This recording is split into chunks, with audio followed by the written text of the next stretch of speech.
Praise the lord. దేవుడికి మహిమ కలుగును గాక. పిల్లరా, మరి ప్రభు శిలువ మీద పలికిన 7 మాటల్లో భాగంగా 5వ మాటను మనం ధ్యానించుకుందాం. యోహాను సువార్త 19వ అధ్యాయము 28వ వచనం చదువుకుందాం. అటు తర్వాత సమస్తమును అప్పటికి సమాప్తమైనదని యేసు ఎరిగి లేఖనము నెరవేరునట్లు నేను దప్పిగొనుచున్నాననెను. హల్లెలూయా. లేఖనము నెరవేరునట్లు నేను దప్పిగొనుచున్నాననెను. Praise the lord. ప్రియులారా, మరి శిలువ మీద మరి వేలాడుతున్న యేసయ్య మరి ఆ చివరి సమయంలో మాట్లాడుతున్న 5వ మాట, నేను దప్పిగొనుచున్నాను. మరి ఆయన పరిశుద్ధుడు, పవిత్రుడు, సర్వాంతర్యామి కదా, సార్వభౌమాధికారం కలిగిన దేవుడు. ఆయనకు అసాధ్యమైనది ఏది లేదని వాక్యం సెలవిస్తుంది. మరి ఆయనను దప్పికొనడం ఏంటండి? నిజంగా మనం ఆలోచించినట్లయితే ఆయనకు దప్పికేస్తుందా? ఖచ్చితంగా. ఎందుకు అనంటే, ఏదైతే మానవుడు తప్పిదం చేశాడో, పాపంలో పడిపోయాడో, పాపంలో కొట్టుకుపోతున్నాడో, ఆ మానవుని విడిచిపెట్టకుండా మరి దేవుడి కనికరం చొప్పున మనుషులను కనికరించటేందు నేను సంతోషించి ఉన్నానని మీకా గ్రంథంలో చెప్పబడిన ప్రకారంగా తన బిడ్డలను విడిచిపెట్టకుండా మరి వారిని తన యొద్దకు చేర్చుకోవడానికి తండ్రి ఆలోచించిన ఆలోచన మేరకు యేసు ప్రభుల వారు అనగా తండ్రే కుమారుడిగా ఈ లోకంలోకి తన్ను తాను రిక్తునిగా చేసుకుని తన మహిమనంతా పక్కన పెట్టి మరి ప్రభు రావడం జరిగింది. ఏదైతే మానవుడు తండ్రితో సమాధానం కోల్పోయాడో మరలా సమాధాన పరచడానికి మధ్యవర్తి అవసరం. ఆ మధ్యవర్తే మన యేసయ్య. హల్లెలూయా. ఎందుకు వచ్చాడు అని అంటే, రక్తం చిందించి మనల్ని పాపము నుంచి విమోచించి పరిశుద్ధులుగా మార్చి దేవునికి అప్పగించడానికి ఈ లోకంలోకి వచ్చాడు. అయితే దేవుని పిల్లలుగా మనల్ని అప్పగించడానికి 100%గా యేసు ప్రభు మానవుడై ఉండాలి. అదే మాదిరిగా దేవాది దేవుడై ఉండాలి. ఆ మహిమను ఆయన కలిగి ఉండాలి. కాబట్టే తానే ఈ లోకంలోకి కుమారుడిగా ఈ లోకంలోకి రావడం జరిగింది.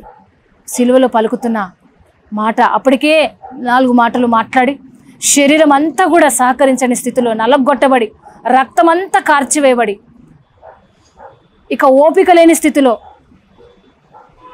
4 మాటలు మాట్లాడి ప్రభువు ఆ సమయంలో నేను దప్పిగొనుచున్నాను అంటున్నాడు.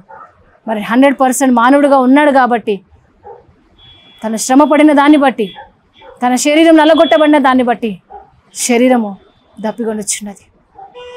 అదే మాదిరిగా ఇంకా ఆత్మీయంగా మన లోతులో ఆలోచిస్తే ఇక్కడ చెప్పబడిన మాట ప్రకారంగా ప్రభు నీ విషయంలో దప్పిగొంటున్నాడు, మన విషయంలో దప్పిగొంటున్నాడు. ప్రియా దేవుని బిడ్డ, ఏ ప్రణాళిక అయితే నీ పట్ల ఉన్నదో, ఏ పిలుపు అయితే నీకున్నదో, ప్రభు ఏ పిలుపుని బట్టి నిన్ను ఇదిగో రమ్మని ఆహ్వానిస్తున్నాడో, మరి ఆయన వాగ్దానం తెలుసు, ఆయన యొక్క మరి పిలుపు నీకు తెలుసు. కానీ ఆయన ఇటువైపు రమ్మని పిలుస్తుంటే ఆ రోజు యోనా ఏదైతే ఒకవైపుకు వెళ్ళమంటే దేవుడి మాటను ధిక్కరిస్తూ మరొక వైపుకు ఎలా అయితే వెళ్ళిపోయాడో అదే మాదిరిగా ఈరోజు కూడా నీకు పిలుపుకు తగిన జీవితము నీలో లేదేమో.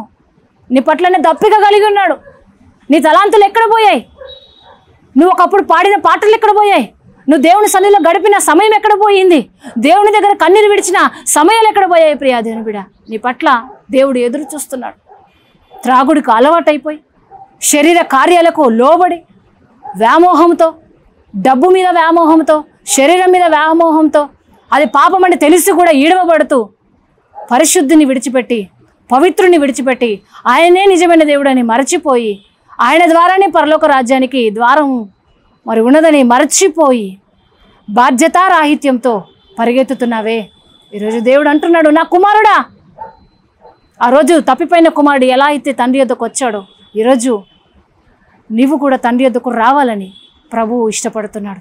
ఆ దప్పిక ఆయనలో ఉన్నది. నువ్వు రావాలనే దప్పిక ఆయనలో ఉన్నది. నువ్వు సేవకుడుగా మార్చబడాలనే దప్పిక ఆయనలో ఉన్నది. ఆయన నోటి వల్ల వాడబడాలనే దప్పిక ఆయనలో ఉన్నది. నీకు దేవుడు ఒక ప్రణాళిక ఇస్తే ఆ ప్రణాళికను విస్మరించి నీ ఇష్ట ప్రకారంగా నువ్వు జీవిస్తున్నావే. దేవుణ్ణి పడవట్లేదా? ఈరోజు అంటున్నాం మనం, యూదాది తప్పు అంటున్నాం, ఆ సైనికుడిది తప్పు అంటున్నాం. కానీ నువ్వు తప్పు చేయట్లేదా? నీ మాట ద్వారా, నీ ప్రవర్తన ద్వారా, నీ క్రియల ద్వారా ఎన్ని రకాలుగా దేవుణ్ణి పొడుస్తున్నావు ప్రియా దేవుని బిడ్డ, ఎన్ని రకాలుగా దేవుణ్ణి గాయపరుస్తున్నావు. అయ్యో, దప్పిగొంటున్నాడు నీ విషయంలో. ప్రభు దప్పిగొంటున్నాడు. దయచేసి ఆయన దప్పికను తీర్చవా?